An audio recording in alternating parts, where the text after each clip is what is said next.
Hello and welcome back to another video. I'm gonna just wear these shades because I think I look better with the shades on. That's why you guys been asking for, like, why do I have the shades? I think it's cooler. So in this video, we're going to actually talk about scrolling, like on social media. Like you see, like you go to Instagram or TikTok, and after like a few hours, you're like, what the fuck, man? I've been scrolling like for 5 hours and nothing happened. Just one video after another video, because the fundamental kind of aspect is that these apps were made by some really smart people that can monetize off that. So when you go inside the app, you're trapped in the app. One video after another one would just pop up really quickly, and you would lose the time. You're like, okay, let's do a dopamine because you don't know what's gonna be the next one. So you're like, okay, let's scroll, and they understand what you like and they feed you that. And this is like the psychology of scrolling, how Instagram, TikTok, and this constant phone use can quietly rewire our mindset. And if you look at that, a lot of people these days cannot focus long term in terms of doing something. They get distracted very quickly. And AI can do all these things that human beings cannot. So, what is the next kind of movement in the future? Is this like a conspiracy kind of theory that we are being wired in a specific way that AI would be like helping us, would it be like maybe stronger than us probably? But in the modern digital era, scrolling has become like one of the most common yet most like underestimated human behavior, which is only among us. And the human beings, from the moment actually we wake up and we fall asleep, millions of people actually worldwide would reach, and with their phones in the pocket they scroll through social media platforms like Instagram, TikTok, X, YouTube. And on X there's no kind of rule. You can do like you can watch a lot of videos and stuff without the restriction, thanks to the Elon. I mean, he knows how to take a lot of audience to his app, which feels kind of illegal, but it's the beauty of the word. The people who are really strong, they don't really respect any rules, and that's like the fact that the world is not fair. It's never been like that. It's just the way it's been. I mean, look at the people that are in charge. So scrolling through this kind of social media account has become a kind of part of our daily lives. What many don't actually realize is that this daily habit is not harmless, it is deeply psychological, designed to capture our attention, manipulate our emotions, and shape our sense of identity and reality. In this video, we're going to actually delve into the psychology behind endless scrolling, revealing how social media platforms exploit our cognitive and neurological mechanisms to keep users hooked. Because the more they can bring traffic to their applications, the more they can actually increase the numbers. It's a number game. Like we all are just numbered to these kind of platforms, nothing more. So they would try to use psychological techniques to actually, it's like a drug to hook us up in that kind of.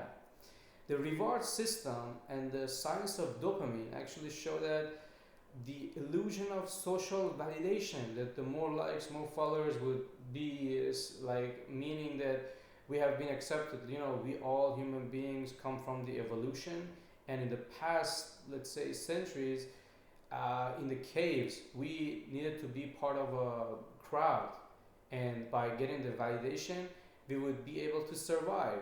And that these kind of years and years of human being psychology through evolution has led to this human beings that we are today, that defines who we are. So the neuroscience of scrolling, how short-term kind of content like TikTok videos on Instagram Reels activates the brain's dopamine reward pathway. The variable reward system, the same psychological principle behind slot machines, like a very addictive habit, and how it can kind of keep us swiping for the next hit of novelty. The gradual rewiring of attention span and the brain's tolerance to natural pleasure. The attention economy. We are living in a world these days that the more attention we can get means the more kind of success ratio that we can have. I mean, look at the biggest guys on different platforms. They get a lot of views, then they put that view into another thing. I mean, for instance, the famous guys on YouTube, like Mr. Beast, he has gained a lot of popularity in this attention economy, and then he shifts it and wires it into a different chocolate company or something else or another one or another one. The examples are everywhere if you just think about it. The concept of micro-dopamine loops, how every like, comment, and notification reinforces the urge to check your phone, to wire back, to rechecking, the transformation of time into commodity. If you're not paying for the product, you are the product. So this all are just concepts, and you would check back, and if something is free, you basically are paying with your time, because nothing would be free for real in this world. If it is free, perhaps you are the product. They're trying to hook you up in that way. The emotional and psychological impacts, comparison and self-esteem, how curated images of beauty, success, and luxury can actually create the feelings of inadequacy and anxiety, social isolation, the paradox of being connected but lonelier than ever. It has happened. I mean, you can see that through Instagram, for instance, people would show off, but that's not the real like picture of them and their daily lives. That's why a lot of people are much sadder than they used to be decades ago. The mood swings and mental health, the link between excessive scrolling and depression, FOMO, fear of missing out, and sleep disruption. This all have negatively impacted human beings, and they're kind of, I mean, it's a kind of paradox. These days we have a lot of technological advancement. We have the phone, where's my phone?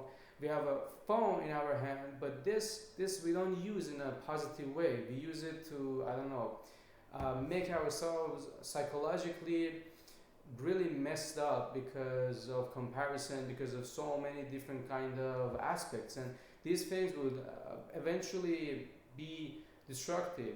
The identity kind of distortion, how constant exposure to filtered realities can warp self-image and values, the destruction of focus and time, like how a scroll culture can fragment attention and diminish the deep thinking, creativity, and productivity. I mean, just think about it for a second. The habit of the loop, cue, craving, response, reward, and how it becomes automatic in our natural thinking system.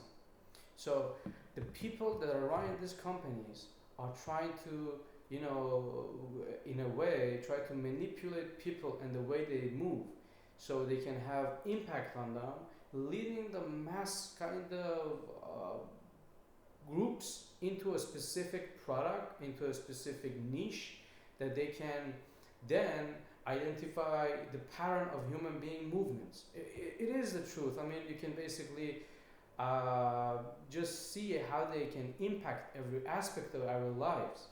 The loss of mindfulness, how we move through this kind of life distracted and anxious and reactive life that we have.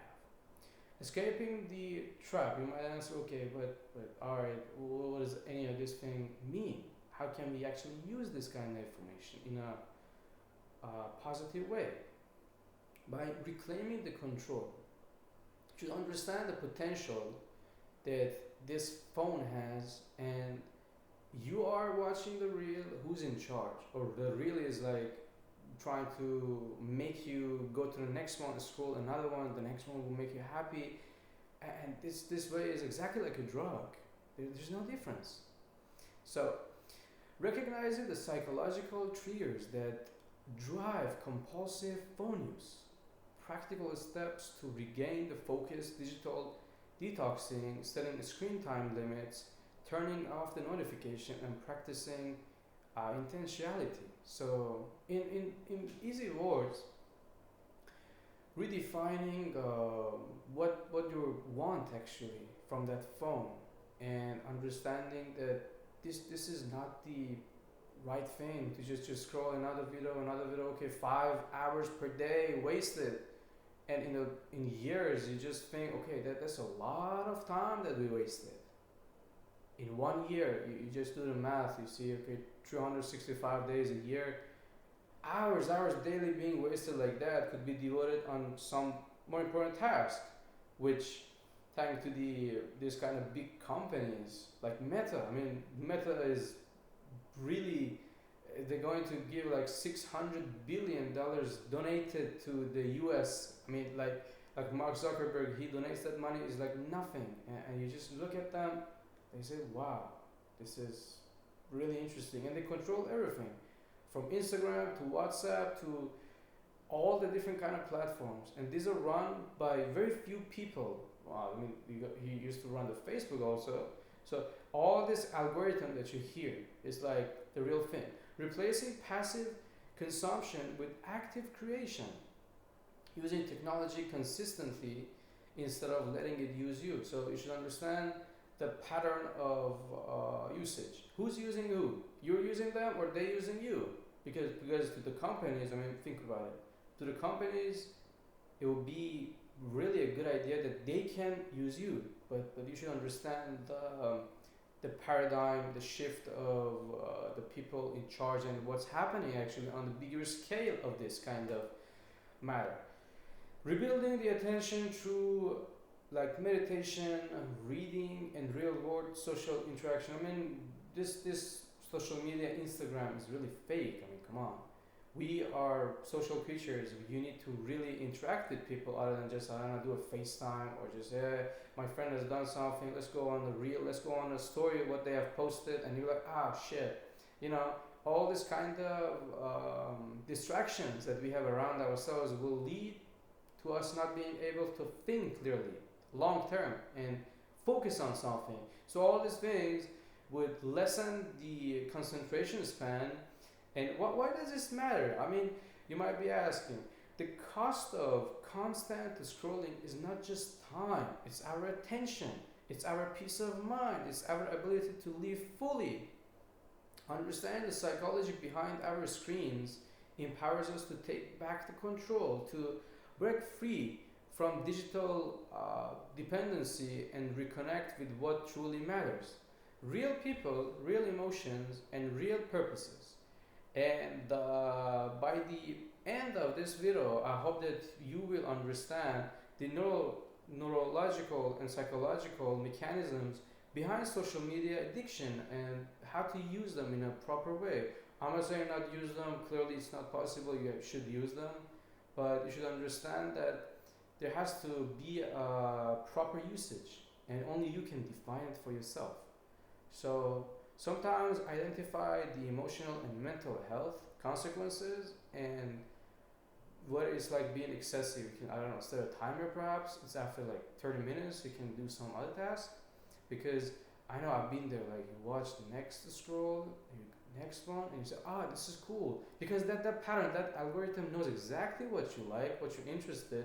I mean, you can search something, or you can talk about something, and then go on Instagram and see all the searches are completely different based on what you said. So everything that you say, they're just hearing it, and they try to push you to that thing. I mean, it's a really dangerous and really